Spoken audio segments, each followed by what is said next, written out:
welcome to the Tennis X podcast. Soon to be back at the rack. We are recording live at MLP Atlanta. Right now on Court Cam, you're watching the women's doubles match of the Bay Area Breakers versus the Brooklyn Aces. What are you guys' predictions for this match we're watching right now? Travis is the expert. We'll let him have it. As long as Connor walks away, who's now the Brooklyn Aces trainer with an L, and Samin also takes an L, same team, Brooklyn Aces, I'm good. So I'm going to go with the Bay Area Breakers. Yeah? Andrei, what do you think? I trust the expert. Oh, you trust the expert? Yeah. All right. Well, I skipped the intros, but Travis, why don't you intro who we've got here on the podcast so we've got today? the hottest male player in pickleball at the moment, Andrei Daescu. Kind of been shocking the world, at least shocking the hell out of me lately. And maybe the guy who's somewhat behind this recent surge of results, which is Charles Darling, the owner and founder of Proton Sports. And so, interested to kind of talk to them and see what their relationship was, how it came to be, and then certainly their entry into pickleball from, was it simply baseball and softball, or were there other rackets? Softball. Just softball. Just softball. Okay. So yeah, we'll get into that. Great. Yeah, okay, well, let's actually just dive right in. So, yeah, Charles, tell us a little bit about why Proton got into pickleball. Like, what was the catalyst there? My kids kept asking me to go. First of all, thanks for having us. Very cool. No, thanks for the great introduction as well. I'm sure you spelled you very well. It hurt me a little bit, but yeah. Okay. My kids asked me to go play pickleball, and I kept telling them no. I just didn't know anything about it, and I kept telling them no. And I'm sure for everyone listening and everyone that's played it, you already know the first time I played it, it was wonderful. Right. And then I saw things that I hadn't seen in a while, which were people getting out of their house, people hanging with their neighbors, people playing with their friends, being out in nature, getting off of their phones and iPads. It was wonderful, especially in a time right now where we are so polarized, right, and so isolated with, being on our phones all day long, iPads. It was wonderful, and I couldn't get enough of it. And then I looked at the paddle and I said, I can make these. Yeah, I can do started making them. Yeah, I think you touched on the right thing there, which is, for me, I always reference this, whether it's politics or sexual orientation or race, like those things go away so quickly. Yes, they do. And it's like, to grasp how many people are divided and in this like entrenchment of I'm a fucking Democrat or I don't give a fuck. Number one, let me start with that. And number two, the fact that is just taken away. That's been the beauty of pickleball. And I think that, we kind of share that ideology a little bit in that pickleball unites people. That's really what it's about. Yeah, and all of that stuff goes away on the court. Correct. It's beautiful. So that's the joy of pickleball for me, is for what it's doing to the neighborhoods, the communities, playing with your children. It's a sport that you can play with your children and your parents. Yeah. And it's just wonderful. It's bookended by that. Want to touch on that, Andrei? I'd like to hear your kind of the take on that inner, because I know you work at a club, Ballon Isles, where you're the head pro for a few years now. Yep. And I think it's a pretty bougie club, right? Like, it's a very bougie it's club. It is very the white folk, the whole thing. So why don't you tell me, like, is that something that you see, that there's like, maybe the, let's just say the staff playing with the members? Like, is that a thing, or is it not really that environment? Oh, yeah, the pros, especially the tennis pros, will come out and play with the members, okay, a couple times a month, and that's fun for everybody. And kind of like Charles said, there's no bougie anymore. I mean, everybody plays it, everybody enjoys the game. It picked up quite a bit, obviously, through COVID as well. And the most interesting thing about it is that it's just a retention factor. And everybody who's tried out, I think it's probably above 90%. I mean, very rarely you hear somebody saying, oh, this game is not for me. I mean, everybody who's tried it out, whether they're really good athletes or this is the first sport they've ever played, they love it, and it's very social, brings people together. I did it at the club. He created a very nice community over there as well. And I think pickleball. And you've been in it for 7 years now or something like that? Yeah, I've been there for 7 years. Was the head of racket sports there for a few years. No, but I'm saying pickleball. In pickleball, you've been in for how long? Like, how long have you been playing? Oh, pickleball. I've been playing pickleball since late 2016. I discovered it in Florida. Okay, so you're 8 years. Yeah, kind of like every tennis player. I was a snob at the start and said, what is this game with the wiffle ball and all that? Then I started playing a little bit, and I was like, whoa, wait a second, this is a lot of fun, and I get a great workout out of it. And I started playing tournaments, had a lot of fun with that. It was nice to compete again, and then it kind of snowballed into 8 years later here in Atlanta. Right, it's a full life now. Yeah. 2024 MLP. Awesome. So it's definitely. I got a second chance of competing and being on the tour again, and I'm loving every second of it. That's great. And maximizing it, might add. Trying to. Yeah. This guy's helped me out maximize the potential there for sure. We'll talk a little bit more about that. Yeah. So Andrei, so if you've been playing for that long, you've obviously seen a huge evolution of paddle technology. 100%. Throughout that, how has your decision making kind of been affected by the development of paddle technology in terms of when you choose paddles to play with? You've nailed it. I mean, I think it's changing from like, it's probably 3 to 6 month cycles, and you see different things coming out, you know, in terms of technology. Obviously, the spin and the deflection are the two biggest things that have changed since when I started. It's definitely a lot faster, the game these days. There's definitely a lot more spin on the ball these days, which I think adds on to the athleticism of the game, and I think it's a great thing. Again, it's constantly changing. I mean, you definitely want to play fast these days and be able to play fast, but there's still a certain amount of touch that's needed at the highest levels in order to be able to keep the ball. I'm going to counter that really quick. To me, the speed actually takes away from the athleticism. I think the spin and the angle creates athleticism, creates dynamics points. I think the speed will take away. Too much speed, I agree with you. Yeah. Okay, so like the new Gen 3s, which is obviously a hot topic at the moment. Yeah. To me, that's too much. I agree. And the biggest issue is like kind of what Charles touched on. The fact that I can go to my local park and play with my friends, I can play with a dude who's 60, I can play with a kid who's 12, and I can't physically harm them or be like overwhelmingly powerful because, you know, the technology up until now hadn't allowed it. That takes that away. I agree with you, that separation will only continue to be, you know, more and more extreme unless there's a cap, very fast cap put on it. 100%. No, the way I was going with it, I mean, like I said, I started playing a long time ago. In 2016, it was basically just a dink fest. You know, a lot of it was dinking, and I think the fact that we added some power to the paddles helped. Sure. But I do agree with you 100%. I mean, these days, any average fill can pick up one of those paddles, super hot paddles, like you said, and go in and just exactly. Yeah, you know, I mean, you're only 14 feet apart from your opponent at the kitchen line over there, and I do agree with you that once he gets to a certain level, it just takes away the skill, 100%. Okay, so you've chosen a paddle, and Charles, I want you to touch on this. Your paddle's really unique. Like, it's become a day where everyone walks up to the paddle and they feel the face. Oh, this is shit. This is good. This is gritty. This is trash. Whatever. And the first time I felt your paddle, I was like, what the fuck? This is going to be garbage. Everyone has the same reaction. You know, there's going to be no spin on this. And then all of a sudden it was like, wait, this is rubbery. Like, what is this? And then I started hitting the ball and it was like, damn, the ball's dipping. Damn, it rotates.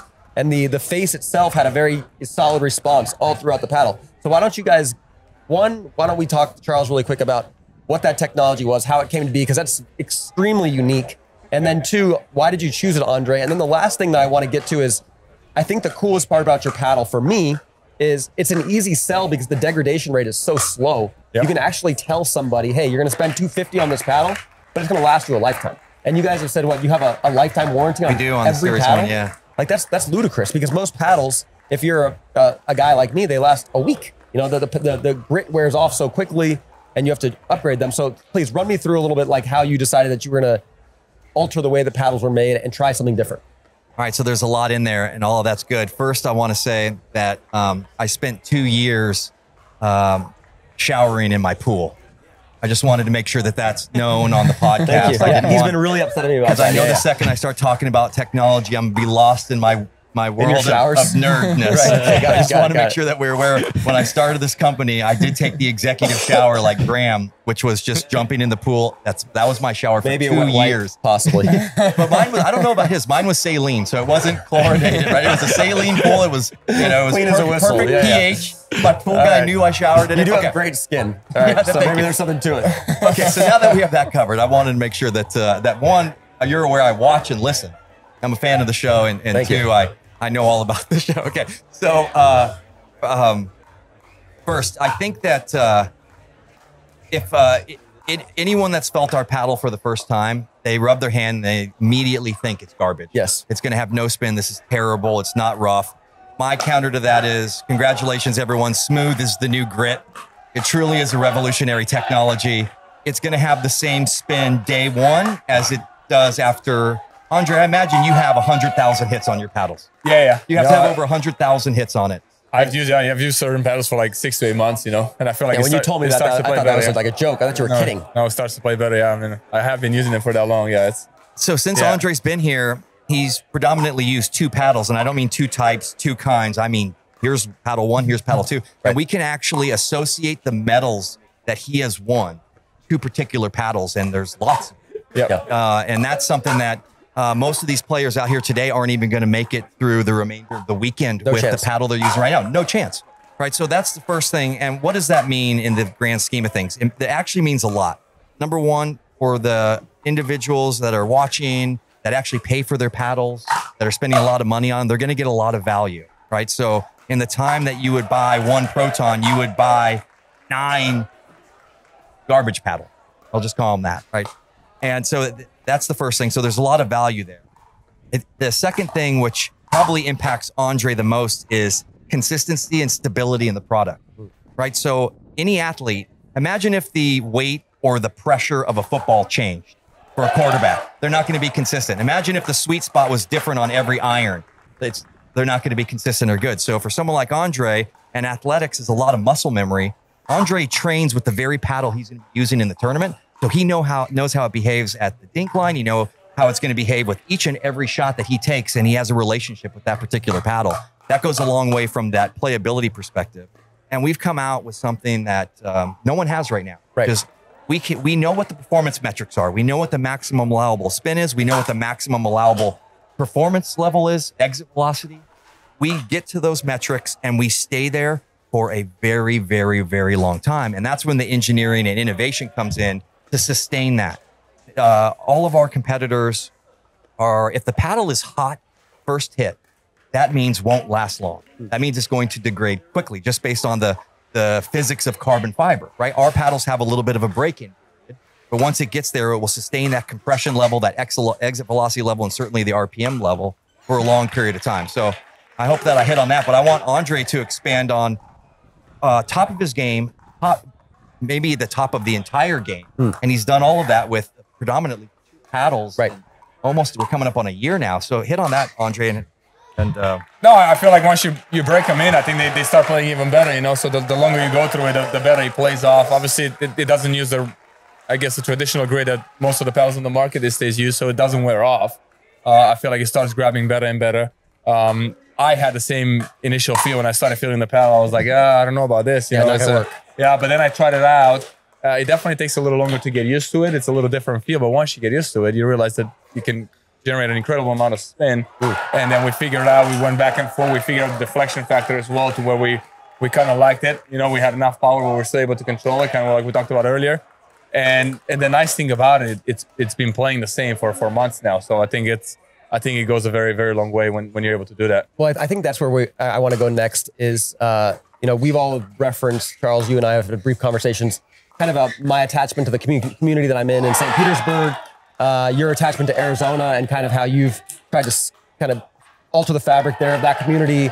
You have this, you know, now massive indoor Proton pickleball court. I've seen you put events on there. You know, this is an important, maybe the most important aspect of pickleball in my eyes is these communities. And when you're selling a product and you can sell it and genuinely say, hey, you are going to use this, one, you're going to like this product, but 2, you're going to use it for 6 months. Like, when you were making the product, is that an important portion to you about the fact that you saw people who were using paddles for a week, 10 days, tossing them out and kind of getting hosed? Or was it like, we're just making the best possible playability product and it just happens to last? No, so that's Proton's philosophy, right? So that's how I started. I was a softball player, right? And I had a affinity for softball bats, an addiction to softball bats. And I come from aerospace, I come from defense, I come from carbon fiber engineering. And these bats today, I remember 20 years ago when they first came out with carbon fiber bats, a bat used to last you for multiple seasons. And the bats that are being made today are like disposable bats, like disposable paddles that we have in pickleball. And they're made that way by design, right? You want to train the consumer base that you need to buy a new one, you know, every 6 months. We see it all across. We see it in electronics. Well, we saw a class action lawsuit with Apple when they were doing with the batteries. 100%. Everything these days is disposable, right? Refrigerators, everything. It's turn around quick. So I saw that going on in softball where people were having to buy 3 or 4 bats just to get through a season. So at Proton, we innovated, designed, engineered a bat, same as pickleball, that maxes out those governing body performance metrics for exit velocity, power, get there, and then our bats will stay there for thousands of hits, outlasting our competitors 3-4x. So again, same story, buy 1 Proton in the time that you would buy 3 of our competitors. So it's about that, because to your point that you're hitting on, and I'll get there. I want our customers to know that we sell value. We sell innovation. We sell quality. We sell the way that it should be made. And that is the money that you spent is going to good use, right? And then on top of that, we have love it or we will take it back and give you your money. We actually made fun of that in the beginning. You made fun of that? Yeah. And like, what was the program like? When he first switched to Proton, we're like, best paddle ever, or give it back. Oh yeah, guarantee. Yeah. Guarantee. We're like, guarantee best paddle we ever had. Guaranteed you'll love it. Like, get the fuck out of here. Good shit. And he just switched over from, I think, Viking or something like that. What was the that was the Viking. I can't wait to get into that. And he goes switch, and we're like, this fucking guy. Like he's just whatever. He's just taking whatever. We don't even heard Proton. We don't know what this is. And sure enough, we were like making fun of him in the beginning, but I mean, it looks like it's holding true. Yeah, so that's important to us. If someone buys our paddle, doesn't like it, or even our bats, we don't want anyone that doesn't have our product. There will always be a home for it. We can give it, let's say that someone returns, we'll give it to Andrei, we'll give it to one of our players. Yeah. But we stand behind our product. And I want to be able to go to the courts and people say, you know, hey, I've had this Proton for 2 years. In fact, when I go to the courts, I still see some of the paddles that we gave out a year ago, people still using them. That's awesome. That is what we want to do. We don't want to be turnstile disposable paddles. We want to be different. And for the consumers that want quality and want a company that cares, this is where they should be for sure. And let's talk about, we got to talk about how I found Andrei. Yeah, we absolutely fell in love with Andrei. So I knew we had a great paddle. I knew it was coming out. And Brant and I, we went out to San Clemente, MLP, June of last year. And we had a list. We had a list of the top pickleball players in all of pickleball, right? And we were out there scouting. And I'm not going to name any names, but I would say, okay, that guy's off the list. He's just a shit talker, cocky, theego, hothead. That was Travis Rettenmeyer. No, just kidding. Travis, you weren't on the list. So we just start crossing off people because there's Proton has, on top of great products, we want great. We want people that are loved by all, that conduct themselves like gentlemen, that play like professionals, that play hard, but also are fun to watch, that embody our brand. And I just start crossing guys off the list, and I'm watching the Milwaukee Mashers playing, I believe it was Seattle. It was the third place game. And I looked over at Brant. I said, Brant, who the fuck is that guy? Who is that guy? You know Andrei. He plays with so much fire. And at the time, I don't even know where you were, Andrei. I think you were like 50th in Cooper, but you weren't on our radar. And I just watched, and right then I said, look, he's a competitor. He's a true professional. And by the way, I think he may be the best player on the court. Those are my exact words to Brant back in June. I think he may be the best player on the court. That guy's Proton. Then on Monday after it was over, I sent him a message. I don't even remember how I got his contact. It may have just been Instagram. Yeah, it was one of those. Yeah, it was a message on Facebook. I still remember. Yeah, I was like, oh, not a random guy writing. Who's this goofball? Well, we're the greatest pal on earth, you know? Yeah. So I'll let you finish the story, Andrei, but that's how we found him. And my goodness, what he has done for our brand is nothing short of extraordinary. Interesting fact. Since Andrei has joined Proton, he has been in every match he's played in. He has been in the championship match. He has taken gold and silver in every single event except for one. That was Masters. Wow. His first PPA event of this year. But that's just remarkable. So I want to say thank you for all of that. We love Andrei at Proton. I mean, with that kind of result. And then, I mean, I think you had, I had this conversation with you briefly in Arizona this year. Pickleball has been how long for you now? How long have you guys been in it? Well, we launched 4 months ago. 4 months ago. 4 months ago was our official launch. And softball you've been in for? About 3 years. 3 years. And you said that pickleball will be your highest grossing segment in 6 months. Was it something along those lines? Like where pickleball would take over softball as far as revenue? Correct. I would say that probably will happen by the middle of summer. I mean, pending things go how they're going. That's kind of incredible, right? To see just that trajectory so quickly. It's hard to even comprehend. Right, it's hard to comprehend. Right, so like, for example, we sold out of all of the paddles that I thought were going to last us through 6 months in the first 30 days. And now we're in a position like, so guys, if you're listening, don't go to Proton Sports right now, trying to get a paddle right now. Please wait a little bit. But that's not, probably by the time this podcast comes out, will be current. But yeah, I definitely underestimated the size of the industry and certainly underestimated that Andrei. Yeah. I knew that. The quality of your product as well. You didn't know. You didn't know. Don't start your shit. Don't give me like your intuition is fucking magic and you don't know shit, okay? You just got lucky. He's a good salesperson. Sure. Yeah. Luck, same thing. But so anyway, so how much would you put of your trajectory recently, Andrei, to the paddle? Like, do you feel like it's improved your game exponentially? Do you feel simply more comfortable? I mean, obviously you're having incredible results since that switch. So, you know, yeah, it's definitely improved my game exponentially. For you think it's just the spin, the RPMs that you're getting? There's a lot of things that go into it. I think one thing that I really love from the get-go working with Proton, which is a little different with some of the companies I worked with in the past, their ability to take my feedback and try to apply it, yeah, and how important. Quick the turnaround time was. That's huge. So we made some changes to the shape of the paddle that applied to me. We made some changes to the balance. You know. So did you start out with the extended version? We started out with 2 versions. We had the square and the extended, but even to the square, we made some slight changes over there. One thing that was good from the get-go, and you kind of mentioned at the start of the podcast, it had no dead spots, which I thought was great. I thought that was very, very good. But then there were a couple of things in terms of where the weight was. Right. You know, the weight distribution is very important. The deflection, you know, how we played of certain spots of the paddle. And I went back and forth, the weight of the paddle as well, actually. So I went back and forth with Charles. And, you know, based on his background, engineering background and all that, he was able to just make those. I mean, I would literally send him a text or talk to him on the phone, and then like a week and a half later, I have a different paddle with the changes. That's incredible. And then a week and a half later, so in about 6 weeks, I think we nailed it to a paddle that I felt was playing extremely well, and I'm still using to this day.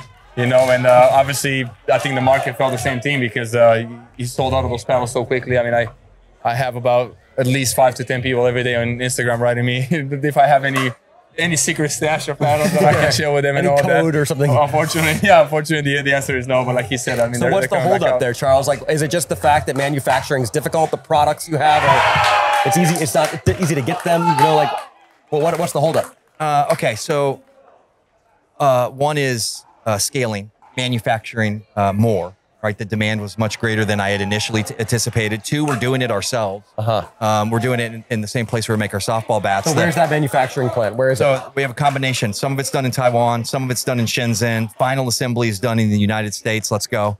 We're moving as we speak. Almost all of it North America, and our goal is in 3 years to be fully North America. Awesome. Softball and pickleball. That's in the works. But we weren't prepared to meet the market demand. We weren't prepared for completely underestimated the excitement and demand that came out of nowhere. Yeah. We've been around for 4 months, so I appreciate everyone's patience. We've had people that have waited a couple of months now for paddles, but it's a problem that we've already adjusted for and will be soon forgotten. Another interesting thing, Travis, you may know this, 95% of the paddles that people listening are buying come out of one factory. One factory is making all the paddles for everyone, and they're capable of churning 400,000 paddles a month. So it's really easy to scale with them, but we've made some serious investments. We can scale our own, doing 5 times the output we have so far. Okay, so let's talk briefly about community pickleball. So Yes.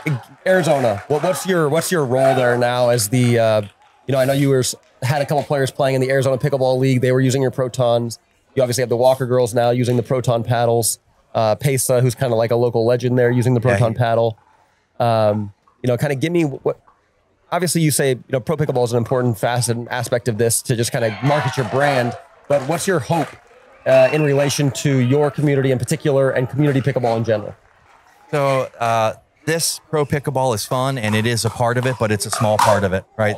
The larger part is down at the courts right now. And I would say a majority of which don't even know this is going on this weekend. No, they have no fucking clue. So that's one thing that we're focusing on, is bringing the players awareness that are at the courts. I'm talking at the courts right now, expanding their awareness. So trying to bring the pro game to them, so they become more aware of this. And that's what we're founding partner with the Arizona Drive. This is new news. It's the first that we've discussed this. Wow. Andrei has a logo right there. That's amazing. We haven't made a public announcement about that yet, so you get it first. We get it first. Yep. We are founding partners with the Drive. The Drive has a great ownership group. The Drive is going to be active within Arizona, so we'll be bringing out Andrei and Dylan and Lacey, and we'll be holding clinics. Beautiful. Certainly, we built a beautiful pickleball arena. I saw it. And we are making that available to help grow locally, right? And then we have a great outreach. So as far as Arizona players, you mentioned some, but it's actually a lot larger than that. And we've got different representation across the valley, help carrying our message, saying, you know, the message of value, the message of caring for the customer, then of course the message of quality, technology. It's the best paddle, better than most. So that's, is it only really in that region right now that we're seeing Protons? Because in our particular area, we don't have any Protons yet. Obviously, you said like the demand was so vast that you couldn't keep up initially. But I've kind of like kept my eyes open. I haven't seen any. I haven't seen any. Is that something you're going to do, like kind of reach out to various communities to try to spread that? So we're already working on that. We've been identifying people in different areas that are active at the courts, right? That have good reputations that the local players at the different parks across the country go to and say, hey, Tim, what are you using? What is that? Right? A lot of it's going to happen organically just because in a world of black-based paddles, there is pink and yellow and blue.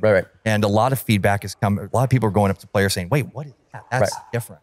And it can't be good, but it's different and good. So we have a very intense ground game to help get our message out there. You're going to see, remember, we're still babies. We're in our infancy. We're 4 months old, right? And a lot of this groundwork's been laid out, though.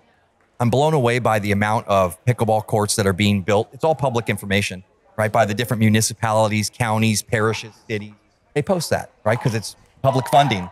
So I use that as my heat map saying, where is the pickleball activity? And it's so distributed across the country. And there's some surprising states that are building, 100, 200 pickleball courts that wouldn't, North Dakota's building a bunch of pickleball courts, right? So it's everywhere. And now it's about getting our message out of, and it's not about trying to sell paddles, right? It's about bringing more into the sport, right? So like good companies will go out and try to convert everyone here to Proton or leave your brand and come to us. But great companies go out and bring more into the game. Right, and that's where we're focused, bringing more in. That's a good point. Yeah. And then certainly expanding globally as there's pickleball's picking up as well. So let's talk really quick, Andrei, about your partner this year. You've played with Gabe Tardio to start the year. You guys obviously live very close, and just pickled the Johns brothers, which I think was. Well, did you guys get routed game 1 too? Was it like 11-1 or 11-2? Yeah, we always got big on game 1. Yeah. And then the pretty close game 2 that went back and forth. We ended up snacking out. I think it's 30-11, and then we had a great game 3. Yeah. So you chose Gabe, which I think was a great choice because he's super dynamic on the right side. I think 100%. He's the most dynamic right side player. For sure. And then on the APP, you've been playing with Megan Fudge this year. How do you choose your partners? Are you going to continue to play APP? And are those long-term partnerships you hope? I try to choose my partners based on their energy they have on the court. Obviously, the level of the player is super important as well. Yes. But I've been practicing with Gabe for a long time. He lives about 10-15 minutes away from where I'm at. And I've seen his rise, and I've seen how well he competes. And I've seen his energy, his enthusiasm for the game. So I figured, I can't be wrong, trying to see if we can give it a shot and see how it goes. And the fact that we get to practice together every day, I think plays a major role. Yeah, 100%. So that was very easy. Kind of fell in my lap with Gabe, and hopefully we're going to continue to have a lot of success. And the plan is to continue to play for the rest of the year, and hopefully beyond that as well if we continue to have success. Right. Megan was a little bit the same. We played a lot against each other last year, on the APP tour, and I've seen how hard she competes. I've seen how hard she works at her game. After hours, she was always out there, putting in the reps and all that. So we decided to give it a shot, and it's worked out pretty well for us. We've made some finals. We had some good success. We won a tournament together. So that's usually what we're looking for. Somebody that I will gel with, energy-wise. I think that's super important. Somebody who competes really well, and then hopefully somebody that I can practice with. Daily, obviously, is ideal, but just on a regular basis. Sure. Yeah. And are you continuing to play APP? Like, what's the plan right now is to I'm playing the UP events. I'm playing 25 UP events. Gabe is not allowed. He's not allowed. So you have to go with somebody else. Contract. Yes. So you're unique in that regard. In a way, yes. Okay. Yeah. So I gotta. Now that Gabe is gone, I gotta find somebody. Yeah. I'm gonna be playing some with Jack Monroe for the next few, and then we'll see how the whole thing's going. Got it. I'm surprised I wasn't called. That's okay. I've never seen you hit a ball, Charles, but it's probably not a bad thing. I'm almost nervous to see it. It's probably not a bad thing. I've seen a few people that I kind of liked, and then I go see him hit. I'm like, I like you a little less. Andrei, so over the last couple of years, I would say you must, in comparison to how long you've been playing, you've probably seen the sport change dramatically. I mean, we now have team format, and we've had the tour wars and everything. Do you have kind of like a long-term vision for the sport in terms of where you would you would see it heading, or where you'd like it to go? Well, I would like it to go in the direction of, and I think Travis kind of touched upon it in a way. I think from a power standpoint, I think we probably have to scale down just a touch, where you still see some. You don't want to end up in a dink fest that was like 5-10 years ago either, but you want to end up in a place where the hand fights will go on for 4, 6, 8 shots as opposed to 1 or 2, and then somebody gets hit with a ball. And then I think what's going to help a lot is taking away the restriction on grit, or just amount of spin you can put on the ball. I think the more spin you're able to put on the ball, the more entertaining the game becomes, the more skill goes into it. You're going to see a lot more ATPs, you know, stuff like that. So I think that's gonna make it even more interesting for the fans to watch. I think everyone who came out and watched it in person, as you can hear in the background as well, it's super excited about it. Everyone had a great time. They're all impressed with like how dynamic it is and how athletic it is. I think to be able to translate that into TV as well, I think obviously that's the most important thing at the moment. And I think that's going to come, like I said, as my personal opinion, I think that's going to come with a little less power and a little more spin and a little more skill at the kitchen line. You know, so those prolonged hand battles, as long with some really good skill in terms of moving the dinks around and creating some opportunities, some ATPs, some stuff like that, some lobs. I think that really gets the people impressed. So if I have a rule change alteration. I don't know if you're familiar. You probably might have listened, but my thought is, and Zane has touched on this, that you move the posts 6 inches out on both sides. Okay. So my belief is that you have right side guys, Gabe definitely not one of them, that are so stagnant and look sedentary. Like they look like shit, if I'm honest. They don't look athletic. They look a little husky. That doesn't cater well to selling the sport to Fox or to ESPN. And if you move those posts out 6 inches, now if you hit a good angle, you're rewarded, as opposed to a guy just hitting an ATP right away and the point is over. Now you have guys shifting and 100%. Being super dynamic. And now the athleticism not only is magnified. So like, to me, there has to be at some point an acknowledgement that the recreational sport, that doesn't need to change at all. It's perfect. But even if you go the NBA move back to the 3-point line. And initially the NBA only had no shot clock. They only had 2. So we have to evolve with kind of what the dynamic, what the athleticism and what the technology is giving us. I don't think we've taken that step yet to realize, like, okay, why isn't this more compelling to the average viewer? And for me, it's the wow moments. I want more wow moments like that. And I could never do that. I think people have to play. So coming from a European who's never played golf until he came to the States, I remember like I turned it on my first week in college, and I was like, how do people even watch or play this? You know? And then you go to the driving range and you start hitting the ball around, you start putting, and you realize, you know, like I think dinking and putting are very similar. You realize there's so much more to it. Of course, there's so much. So I think the more people are going to play, the more people are going to come out and learn about the game, and the more they're going to watch, I think they'll appreciate it more. No question. I think ATPs are super excited for the fans, but I agree with you. I think for the pros, it should be made a little harder, because right now, as soon as you roll the pretty good one, you should be rewarded for that. Exactly. In my opinion. It shouldn't be a detriment. I don't think it should be taken away completely, but I hear where you're going with the point. I agree with that. I think it should be kind of like the NBA, just move back to the 3-point line a little bit, move the post a little wider there, so you still get ATPs. But it takes a little more skill than it does these days. But imagine you could take a guy who's on the right now, who's not moving, and I can shift him 3 feet farther that direction. For sure, And now let's just say whomever has to run across and cover. You got 2 guys now going like this. The sport becomes very lateral, very dynamic, and suddenly, and this is just what my friends who don't watch say. They're like, look, I don't want to see 2 guys bunt straight ahead. And the game does cater to bunting straight ahead. They want to watch a LeBron moment. Like, fuck, I can never do what that guy does. They need to see a moment of a guy, Ernie or running, shifting, sprinting. Overheads, like, damn, that's athletic. That's what the average consumer wants to see. And if you spread it, I think you get that a lot more often. I agree with that 100%, Do you have any rule changes that you would put in place? Like any ideas of like I said, I think I'll definitely scale back deflection. We touched upon the Gen 3 paddles and all that. I think it's getting very. What about the dimensions of the game? Would you alter the dimensions at all? The kitchen line, like Zane, which I thought was a terrible idea. Sorry, Zane, dumb. No, he said the kitchen line should alter. No, I think you want to leave the kitchen the way it is. I think it's a very important skill to be able to land that ball in the 7 feet in there, and I think. Like you said, I think people will appreciate how hard that is, because an amateur player, obviously the toughest thing for an amateur player is a soft game, getting the ball in there. So I will leave the kitchen the way it is, but I'll definitely scale back on the power, and I'll definitely scale up on the amount of spin you can put on the ball. I also think, look, we've been talking about paddle technology and how much it's evolved in the last, 3 months, 6 months, a year, 2 years. I mean, it's been constantly changing and getting better. But the ball is the same ball that I started playing almost years ago. So I think the ball is. The ball technology's got to change at some point as well, and just allow for those things that we've been discussing. So one of the rule changes that we've seen at this event was the lack of freeze on the games. What have you guys opinions on that? Like, do you guys like that change, or do you miss the freeze? I think I don't miss the freeze personally, because I think the freeze was unfair to the team that had a good start of the game or middle of the game.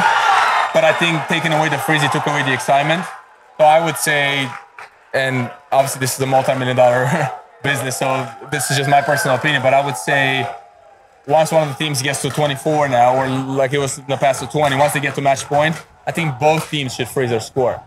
Because not being able to score on a serve, but the other team being able to score on a return, right? I think it's just not fair. Again, it doesn't reward you having a good start of the game or middle of the game. That's a good one. You know, but I do think it added so much excitement at the end because a lot of teams, especially when it's windy like it is today, I mean, you just struggle to win. So it's hard to drop. You know, it's only 7 feet over there. That's the first time I've heard that rule. That's the best one I've heard. Yeah, so I would go that way. The matches yesterday where you're winning the match on the other person's serve, it was like, somebody missed the third shot and you lost. Yeah, exactly. It's boring. You know, but like if you have to win it on your own serve, that's compelling generally. That's a good point. That's a hard fought point. 100%. So but I also see the other side of the coin as well, where somebody was up 20-12, let's say, and then until they got to 18, or in the past was just a so the question is that the only reason that it was done was for gambling, right? Okay. Because you can't have a real line if there's manufactured drama. Yeah. You can't have it. So I wonder, manufactured drama then, just right. If you leave it as is, but if you freeze everybody, does it still manufacture the drama, or is it just manufactured less? It's manufactured less because you're still going to have more drama. I think eventually teams will catch up because again, I'm not scoring when I on your serve, but you're not scoring on mine either. So again, it's one of those things where we both have to earn it. But you have a tougher time finishing the match because now you have to earn it. Obviously, look, there's no secret. Think about that the more. Game of pickleball heavily favors the receiving side. Of course. So it's much easier to win your match point on the receiving end. Yeah. So I do think it makes it harder to win the match in clinch match on your serve, but at least it's not an unfair advantage because the other team gets to score on the returns. Okay, I'm going to have to think of that. I like that, though. That's good. That's very good. So Travis, you played yesterday. Andrei, you haven't played yet, right? No, we're playing 3 matches tomorrow and then 1 on Sunday. Damn. Yeah, that's they want easy drive to be in front of the big crowd. You know, that's we're prime time, baby. We'll go with that story. How are you feeling? Like, which teams are you most worried about, or have you got any? I think it's really hard to say because this is the first event of the year, right? Sure. So I think it's really hard to figure that out yet. Yeah. I think everything is super competitive. Obviously, the format and the draft and the way everything works out, it's meant to bring all the teams together. Sure. Hopefully, we're going to be one of the top teams. Yeah. But I think at this point, it's very hard to. Yeah. I mean, look, that's the beauty of Major League Pickleball. You get some interesting dynamics because you get to partner up with people that you don't usually partner up with. So some partnership gel and click right away. Yeah. And some that you thought would be a match made in heaven just for some reason don't work out. Yeah, exactly. Right. So I think it's very hard to really say it now. But after the first 2 events or so, then you'll have a better idea. Have you had much time to practice with the team? And So they were actually in South Florida with the whole team was in South Florida starting on Monday. So we had like 3.5 solid days of practice there. Then we flew in Thursday morning here. Nice. We practiced hard yesterday. We practiced hard today. So we're ready to compete tomorrow for sure. Yeah. Nice. Sweet. That's awesome. And Travis, you played yesterday and you had a tough loss against the Breakers. Were you supposed to bring that up? Yeah, he's allowed. Okay. Tell us about that match and like what do you think the team did well or didn't do well? I think it's like Andrei said. We had some patterns, some teams that we thought would gel really well. Some partnerships that didn't gel as well as we thought. I think a lot of MLP too is kind of how you handle the nerves and how you handle the moment, and whether that's because they didn't feel supported or they didn't feel comfortable or whatever the circumstance. We didn't do a very good job in the pressure moments. And that's something that we'll have to do better with. With that said, we had 2 match points in the Dream Breaker. They played good points, and therefore, credit to them. They deserve to win. But it's small margins. You have to execute when the pressure's on. Simple. Yeah. Andrei, how do you feel the pressure compares to a sort of APP or PPA standard event? Do you feel more pressure at an MLP format? I don't think I feel more pressure. I think I think because of the scoring format, and I think because of the team aspect, and I think just because of the format, the MLP format, I think you're under pressure a lot more often than you would be in regular tournaments. I think obviously there's pressure in regular tournaments as well, but this is a different kind of pressure that a lot of people are not used to it. I've played college tennis, and I think that helped a lot. And a few people who have played, I think that helps. But when you're playing just for yourself, it's different than when you have the team relying on you from the sideline. Yeah, exactly. So, and then like I said, rally scoring. Quick games, 25. Each match, individual match counts. So I think you're under pressure a lot more often. Yeah. I think that's the thing is like the matches to 25 take roughly 20 minutes. So it's like you have to be sharp right away. It's very easy to feel insecure after 6 points and be like, fuck. Yeah. It's not gonna happen. And it's just one game as well. Right. Which even though it's 225, it's only one game. Right. So kind of like you mentioned. You have to be sharp early. We lost 11-1. last week. Right. So I think if we were going to 25 rally scoring, it would have been history there. Right. But then, you can put a bad game behind you really quick. And look, this is a game of runs. Sometimes you just run bad. And you can afford to do that, unfortunately, MLP. You got to be on the whole time.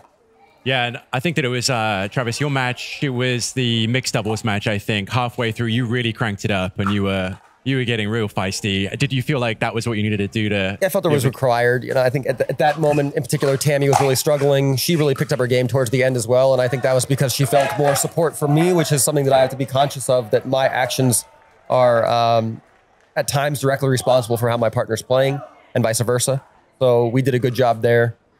And yeah, hopefully we'll bring good energy and just kind of learn from the loss and play better next time. Got it. And so your next matches are against the Aces and the Hard Eights. How are you feeling about those matchups? They should be routes. Yeah? Fucking knows, man. Yeah, I'm going to go out and play my best. I'll play point by point and do my best. Yeah. Got it. Okay. And then I think that I'd be amiss if I didn't bring up the fact that yesterday we saw probably some of the worst serving yips I think that we've seen. Yeah, we got to talk about that. You want to talk us through it? Connor Garnett missed 15. Did you know that's 15 serves? Okay, so I watched that because Megan Dazan is part of Proton. Poor thing. So I watch, and I'm at all of these. So I love watching Megan and Andrei play. Yeah. I did bear witness to that. I don't have any comment on that, though. I do. Yeah, I know you. I'm going to leave it all to you on that. Funny because maybe a better paddle would help. I don't know. That's all. It might. I don't know. He's got he's got the grittiest paddle, in theory. But I know this started for him a couple of weeks ago. I know in Red Rock he won a match where he missed 7 serves. And then, sorry, lost train of thought. I feel bad for him. And when he came off, of the first match that he played, he looked disoriented. And everyone was like, hey man, it's okay. I walked over and said, what the fuck is wrong with you? Like, just fucking waft the thing in there for Christ. I know. I got to figure this out. So I know that yips happen. Like I related to Tin Cup. Did you ever watch that movie with Kevin Costner? Yeah. Right. I think he's going to get like the gadgets soon and, shit it tied to his elbows and like, figure it out. But I've never seen anything like it because Andrei's taught tennis probably a lot of years, just like I did. We're talking about a feed. That's what serving is in pickleball for the most part. It's a feed. Well, yes and no. I mean, he's definitely trying to maximize it. I mean, he's going for it. He's not trying to tap it in. Right, he's missing it. I think the fact that he had to play in altitude last week in Utah. I look at it. There were a lot more. It started before then. Okay. I just don't think that helps. I think everybody. I mean, I was blown away last week by how many people were missing serves and returns. I mean, you miss some. Everybody's when you got to miss some, but the number there in Utah was just astronomical. What, 15 and then I guess yesterday, and he was moving about 8 feet. Like on match point on one, he almost hit the back fence. Yeah, I remember that one. Yeah, like holy shit. So whatever's going on is clearly not like a biomechanical thing. It's clearly in his head. 100%. He's a good player. He'll fix it. He'll be fair. I mean, the guy really just won the singles in LA. He's a phenomenal player. And when I played doubles with him, he maybe missed a serve or two. So this is clearly a thing that is momentary and he'll get past it. Yeah, but 100%. You have to comment on, I've never seen anything like it. Like in watching sports, I've never seen anything like that where the most simplistic. Well, you see in tennis sometimes with some of the people, like I think wasn't Sharapova when she had a shoulder surgery, she was double faulting like 2 times a game or something. Yes, I mean, and that's again number 1 in the world and winner. But to me, again, like I actually thought about that because when I was a kid, I altered the technique on my serve and I had a period where I was doubling a lot. Hitting a kicker second, infinitely harder. Yeah, than making a pickleball serve. Making a pickleball serve. Yeah, for sure. You're talking like a 10-to-1 variation. Yeah. No, 100%. Yeah. So, yeah, I wish him well, but Jesus, man, never seen anything like it. Yeah. Hopefully, for the sliders' sake, he can figure it out. Do you guys play the sliders? We're playing them this weekend, so hopefully we'll figure it out on Monday. Yeah, Monday. Figure it out on Monday. Sorry. That's awesome. Fuck you till then. That's good shit. All right. Yeah, that's all the questions that we got, guys. So, Travis, do you have anything else that you wanted to go through? I don't think so. Gentlemen, thank you for your time. Thank you for joining us. Glad we finally got to do this and glad we got to do it in person here at the MLP. But watch it, check it out if you can. If you're a pickleball fan, MLP is the best event to go to. They're very enjoyable. So we appreciate you guys' time. 100% agree. Thanks for having us, Chris. Thank you. Awesome.